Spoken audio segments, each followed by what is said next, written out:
Vamos a buscar en la palabra de Dios el Salmo 61. Cuando lo tengan me dicen amén, por favor. La palabra de Dios dice así: oye, oh Dios, mi clamor. Oye, oh Dios, mi clamor, a mi oración atiende. Desde el cabo de la tierra clamaré a ti cuando mi corazón desmayare. Llévame a la roca que es más alta que yo, porque tú has sido mi refugio y torre fuerte delante del enemigo. Yo habitaré en tu tabernáculo para siempre.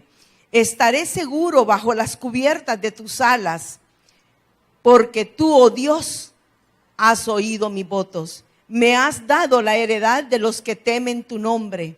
Días sobre días añadirás al rey. Sus años serán como generación y generación. Estará para siempre delante de Dios. Prepara misericordia y verdad para que lo conserven. Así cantaré tu nombre para siempre, pagando mis votos cada día.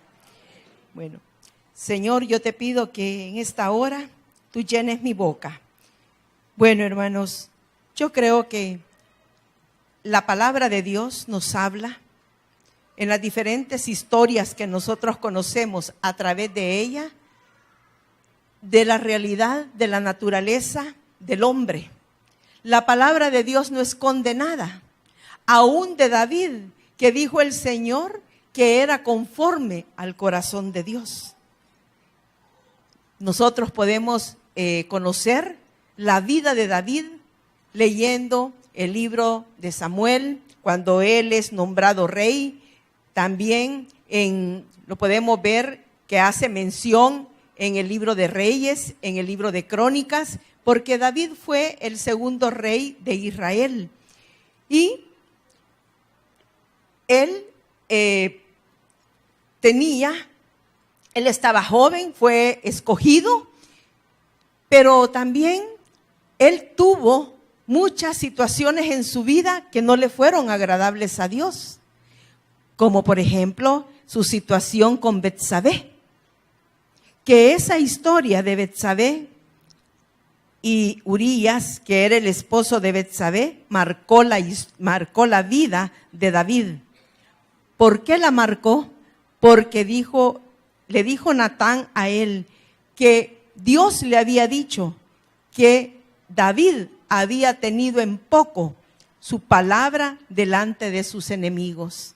Y eso marcó toda la casa, marcó la casa de David con sus hijos, pero también en la misericordia de Dios, la casa de David fue marcada con una grandeza, que de él saldría el retoño de Isaí, ¿verdad?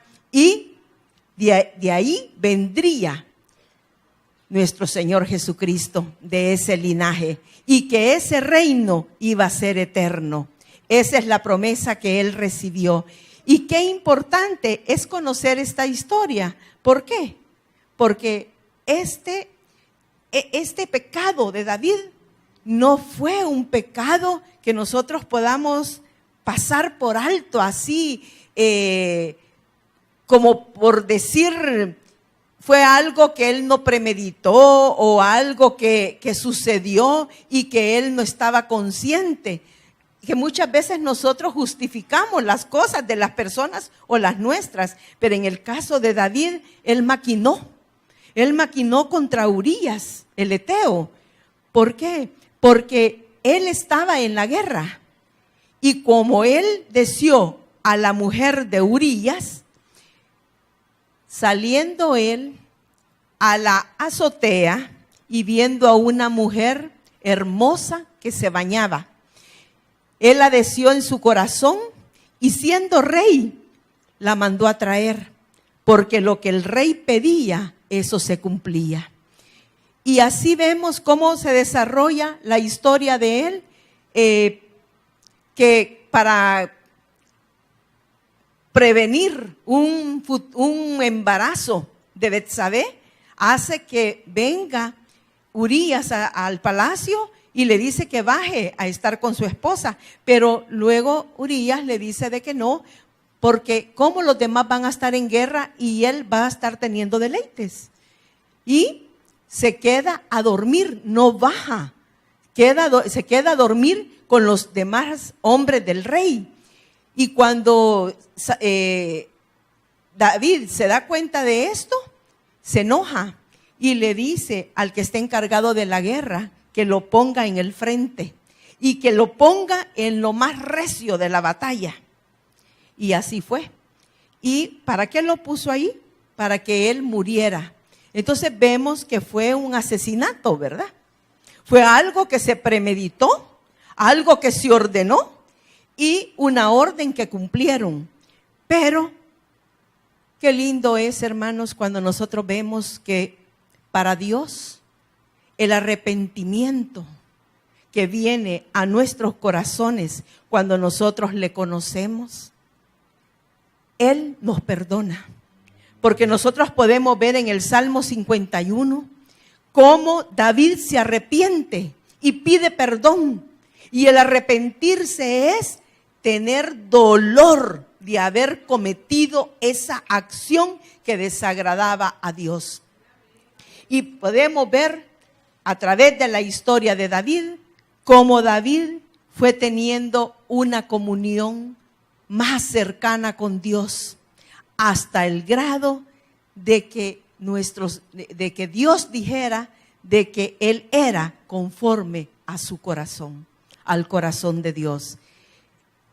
Y nosotros aquí vamos a ver en este salmo cómo David estuvo marcado. Ya conocemos el contexto de por qué fue la vida de él, que ganaba batallas, el Señor estuvo con él, pero siempre su casa con sus hijos estuvo marcado. Si ustedes leen el primer libro de Samuel, el segundo libro de Samuel y también el primero y segundo libro de Reyes, ahí ustedes van a buscar en las primeras páginas de los libros, porque David fue el segundo rey de Israel. Y vemos nosotros cómo él fue un hombre de guerra, fue un hombre que le tocó luchar, y él, a través de los salmos, nosotros podemos ver que él también tuvo depresión. Él se deprimió. Vemos también que él, pero su confianza estaba en el Señor. Y por eso, en este salmo, el salmista hace una invocación, comienza con una invocación o clamor del 1 al 3, donde dice: oye, oh Dios, mi clamor y mi oración atiende. Desde el cabo de la tierra clamaré a ti cuando mi corazón desmayare. Llévame a la roca que es más alta que yo, porque tú has sido mi refugio y torre fuerte delante del enemigo. Cuando él está declarando estos tres versículos que hemos leído, él ya había tenido la experiencia con Dios. Ya había librado batallas. Él ya sabía lo que era confiar en Dios. Y por eso él dice y le ruega con clamor que él atienda esa oración. ¿Por qué? Porque David, él sabía que Dios era Dios de toda la tierra. Él no creía en que Dios era un Dios local, Jehová era un Dios local, no, sino que Él era el creador de los cielos y de la tierra, porque podemos ver lo que Él dice en los salmos. Y también vemos nosotros que Él le habla y le expone lo que Él siente, lo que Él está padeciendo. Le dice que desde el cabo de la tierra clamaré a ti cuando mi corazón desmayare, como queriendo decir desde lo último de la tierra. de esta nación, porque no dice el Salmo dónde él estaba. Podía ser que estuviera, que él considerara que Israel o Jerusalén estaba en una parte tan distante de donde estaba lo más próspero en la tierra, ¿verdad? Porque acordémonos que estaba, ¿cómo se llama? Ay, ayúdenme, allá en Babilonia, que era próspera y que hasta este día se ha considerado el patrimonio de la humanidad por todo el conocimiento que se puede obtener de esa cultura a través de todo lo que ha sido dejado ahí en Babilonia. Y posiblemente él estaba comparando el lugar de donde él estaba, o posiblemente él se sentía tan lejano, en un lugar tan lejano, que podía haber sido posiblemente un lugar donde él estaba solo, porque no se dice en la palabra de Dios que él se fuera tan lejos, ni que hubiese estado tampoco él ¿cómo se llama? Que se lo hubieran llevado, ¿verdad? En una diáspora, sino que él se sentía en esa situación, como que era del lugar donde él estaba, era de lo último de la tierra. Y le dijo: llévame a la roca que es más alta que yo, porque la roca puede ser, dicen los teólogos, que se refiriera a él a una roca realmente donde él pudiera subirse y estar seguro. Pero nosotros también sabemos que este salmo también tiene versículos mesiánicos, porque ¿quién es la roca nuestra? Es Cristo. Él necesitaba de un protector más alto que él, y ese era nuestro Señor Jesucristo. Obviamente en ese momento él no sabía, no estaba revelada, ¿verdad? Se sabía que iba a venir un Mesías, un rey, pero en este momento él está hablando por una inspiración, con la inspiración del Espíritu Santo. Entonces, por eso también se considera mesiánico. Y dice: porque tú has sido mi refugio y torre fuerte delante del enemigo. Él estaba hablándole a Dios con lo que él conocía. Ustedes han visto los castillos antiguos que salen en la televisión. Muchos de ustedes también habrán visto en los canales cristianos cómo se hacían esas torres que se edificaban sobre los muros para poder divisar cuando el enemigo venía a atacar. Y de ahí controlaban todo para poder estar seguros los que estaban adentro de esos muros. Y él expresa en una forma metafórica, en una forma de poesía. Él expresa de que él es su torre fuerte. Y realmente, hermanos, Dios es nuestra torre fuerte. ¿Sabe por qué? Porque él está en un lugar que todo lo ve. Él está en todo lo llena él, porque él es espíritu, porque de él nada está escondido, y él cuida de nosotros, así como cuidó de David. Él ve todo lo que puede sucedernos a cada uno en nuestra vida, así como lo vio también en David. Por eso David tenía solamente esa palabra de comparación, porque todavía él no podía entender la grandeza de Dios. La entendía, sí, pero no como nosotros la entendemos ahora, porque Él es parte de lo que se estaba escribiendo en las Escrituras.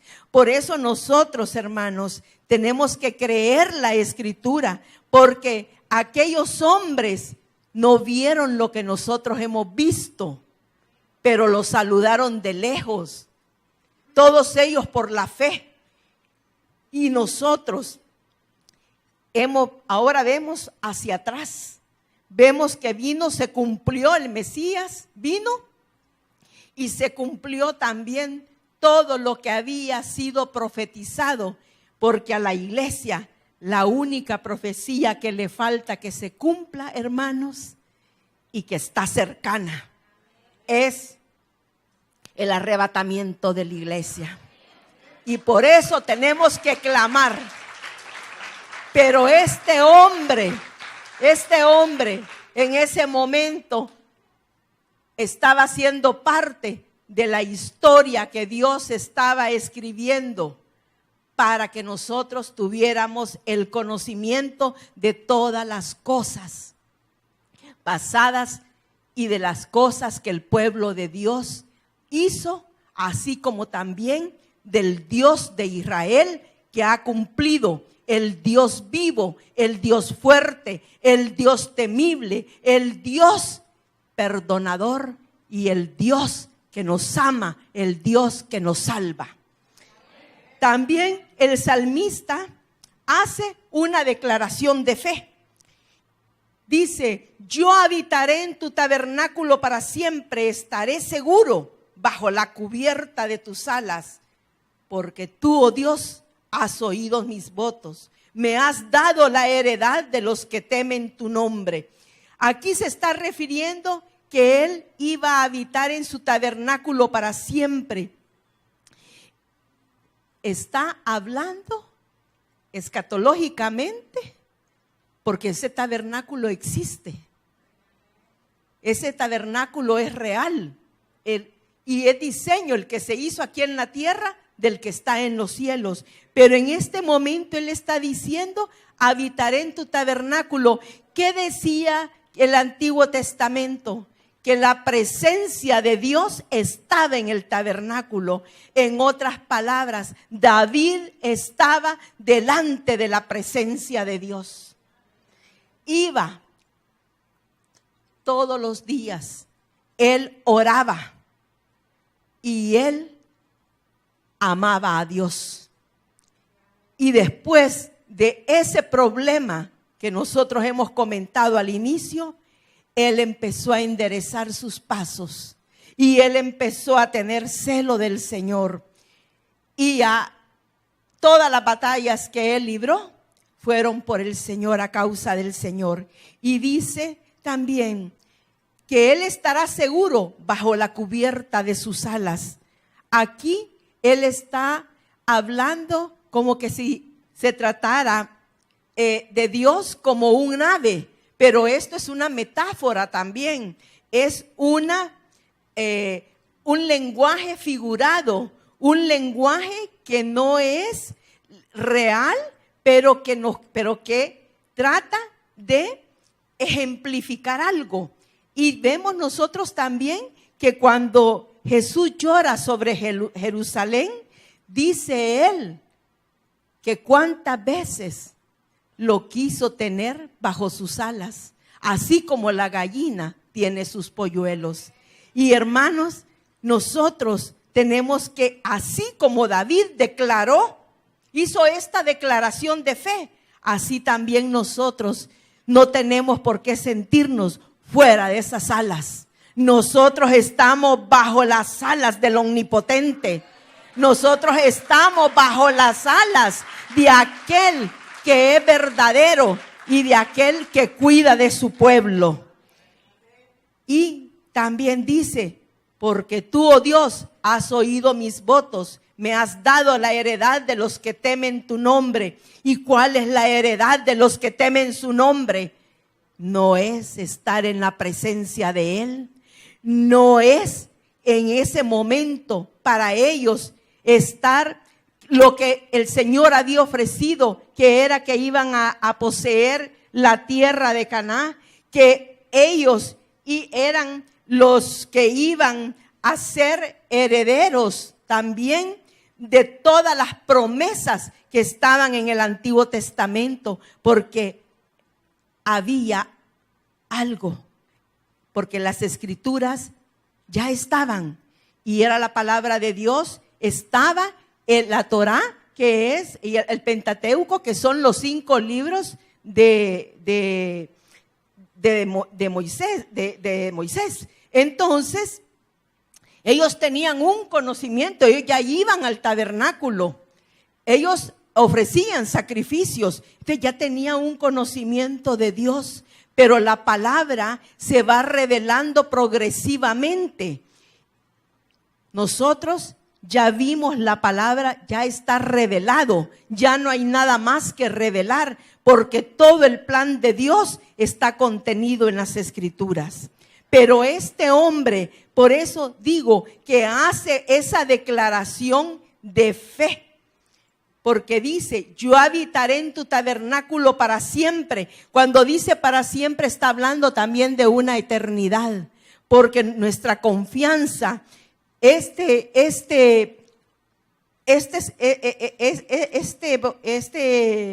prédica yo la titulé No desmayes, nuestra confianza eterna es Dios nuestro protector.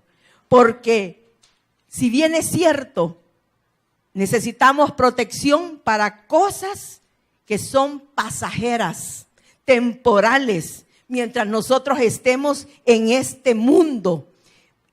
Hay cosas que son temporales, que vamos a tener la protección de Dios, pero también hay protección de Dios para cosas eternas, y es guardando la fe y guardándonos nosotros en santidad para poder ver la gloria de Dios, para poder estar alabándolo en aquel gran día, para poder estar en la boda del Cordero, para que nosotros podamos ser guardados también, para poder llegar a no quedarnos acá, porque la palabra de Dios dice que nosotros somos peregrinos en esta tierra, y el peregrino es porque no es del lugar, sino que tiene otro lugar donde llegar, y nosotros tenemos nuestra mirada puesta en las cosas de arriba. Tenemos nuestra mirada puesta en Cristo Jesús. Y él también tenía ese conocimiento de Dios. Él sabía que él era su roca fuerte y que él estaba cubierto bajo sus alas y que él habitaría en el tabernáculo para siempre.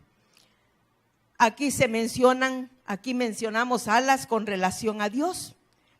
Y estudiamos que Jesús hizo la misma ilustración cuando habló de reunir al pueblo de Israel. Y nosotros vemos que eso significa protección. Ahora vemos también que David dice, porque tú, Dios, has oído mis votos, me has dado la heredad de los que temen tu nombre. Él había prometido algo y él cumple con los votos que él había hecho delante de Dios.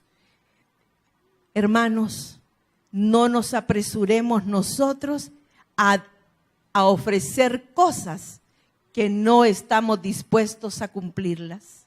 Cuando nosotros nos consagramos a Dios, tenemos que caminar en santidad. Esto no significa que vamos a tener temor de pasar adelante cuando nosotros queremos consagrarnos y nos llaman que pasemos adelante del altar, porque saben que nosotros por sí mismos no podemos lograrlos, pero basta y sobra con que nosotros tengamos el deseo, y Dios, que ve la sinceridad de nuestro corazón, Él nos va a ayudar para que podamos caminar en santidad.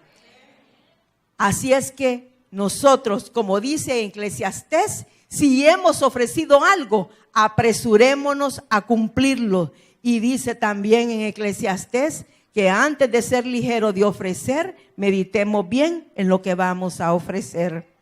Hermanos, nuestra vida está escondida en el Señor. Ya tenemos el Espíritu Santo. Él nos ha dado las herramientas, Él nos ha dado los dones para que la iglesia de Él pueda ser edificada. Solamente tenemos que creer y tenemos que desearlos, tenemos que orar, tenemos que pedirlos para poder nosotros ser de bendición en el cuerpo de Cristo. No para gloria nuestra, sino para gloria de Dios. Porque de Él es que viene el Espíritu Santo. Dice también el salmista, ora por el rey, ora por el reinado. Y dice, días sobre días añadirás al rey. Sus años serán como generación y generación. Estará para siempre delante de Dios. Prepara misericordia y verdad para que lo conserven. Este es mesiánico también, porque aquí está hablando de nuestro Señor Jesucristo. Aunque en ese momento Él está orando, porque sabe que como rey, las decisiones que Él tome van a ser afectadas para su pueblo. Y Él mismo está orando, pero también en esas palabras, Él se está refiriendo a nuestro Señor Jesucristo. Porque Él es el Rey de Reyes y Señor de Señores. Porque Él verdaderamente es el deseado de las naciones. Y nosotros podemos ver también que David oraba porque necesitaba la misericordia de Dios.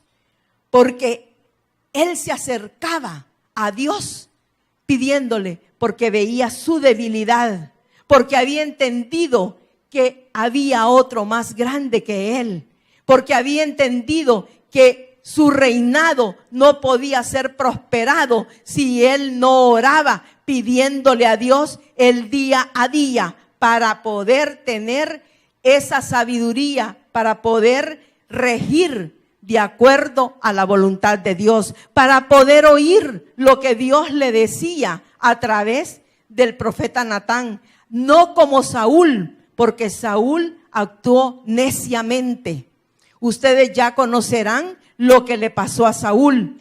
Así también nosotros vemos qué tan importante es que todos los hombres que están en eminencia oren también. ¿Y cuál es el mandato que Dios le da a su iglesia? En Timoteo, en 2 Timoteo dice que oremos por los que están en eminencia, que levantemos nuestras manos sin ira ni contienda, para que vivamos nosotros reposadamente, quieta y reposadamente. Hermanos, oremos, porque la palabra de Dios es verdad, porque la palabra de Dios no miente. Si nosotros, la iglesia que somos nosotros, no son las paredes, somos nosotros, nuestro cuerpo, nuestra mente, espíritu, alma y cuerpo, que nosotros oremos y clamemos para que haya paz. Pero no, sabemos que no la paz como el mundo la concibe, sino para que tengamos paz nosotros, porque sabemos que hay eventos escatológicos que se van a dar, y para el mundo, hermanos, no va a mejorar. El mundo cada día va peor, pero los que esperamos en Jehová, nuevas fuerzas vamos a tener. Los que esperamos en Jehová, vamos a ver la gloria de Dios en nuestras vidas, porque nosotros sabemos para dónde vamos, pero el mundo no sabe para dónde va. Y cuando nosotros vemos las cosas que se dan en el mundo, dice la palabra de Dios que debemos de erguirnos porque nuestra redención está cerca. Así es que, hermanos, nosotros tenemos que clamar por los que están en eminencia. Y luego el salmista muestra su confianza en el versículo 8, donde dice: así cantaré tu nombre para siempre, cumpliendo mis votos cada día. Hermanos, como el salmista, cumplamos nuestras promesas y acerquémonos confiadamente al trono de la gracia, de donde vendrá nuestro oportuno socorro. Y vamos a cantar con alabanza. Él nos ayudará a cumplir lo que hayamos prometido. Y como conclusión, los cristianos debemos vivir confiados, porque nuestra verdadera protección y confianza está en Dios, quien es nuestro verdadero protector, y en Él estamos seguros, en Él estamos guardados, y en Él estamos nosotros también. Nosotros tenemos un destino, hermanos, porque hemos creído en Cristo. Y dice la palabra de Dios que nosotros hemos sido predestinados para ser salvos. Pero no porque ya el Señor nos haya hecho así, sino porque creímos en la persona de nuestro Señor Jesucristo. Y por el hecho de haber creído en la persona de nuestro Señor Jesucristo, de haberlo aceptado, de haberlo recibido como nuestro Salvador, tenemos un destino asegurado en Él, que es tener vida eterna en Cristo Jesús. Vamos a orar, pero antes quiero preguntar si hay alguien que desea aceptar a la persona de nuestro Señor Jesucristo para poder tener ese destino de la vida eterna, para poder tener esa confianza de ese Dios protector, de ese Dios salvador, de ese Dios vivo, de ese Dios grande y misericordioso, de ese Dios que al igual como perdonó el pecado de David, así también perdona nuestros pecados. No hay pecado que Dios no pueda perdonar si usted verdaderamente se arrepiente y quiere hacer la voluntad de Dios. Quiero saber si hay alguien que en esta noche quiera hacer esa decisión de fe. Yo lo invito, no se va a arrepentir. Yo no le digo sus pecados serán devueltos, no, porque van a ser lavados con la sangre de Cristo. Si alguien quiere tomar esa decisión, yo le pido que levante su mano. Y ahí donde está, van a orar por usted. Puede ser que mañana sea tarde. Hoy es el día de la visita. Hoy le está visitando Cristo. Hoy es el día de que usted le abra su corazón a Cristo para que Él entre y cene con usted. Bueno, vamos a orar. Amado Padre bendito, Padre celestial, gracias Señor porque no estamos solos.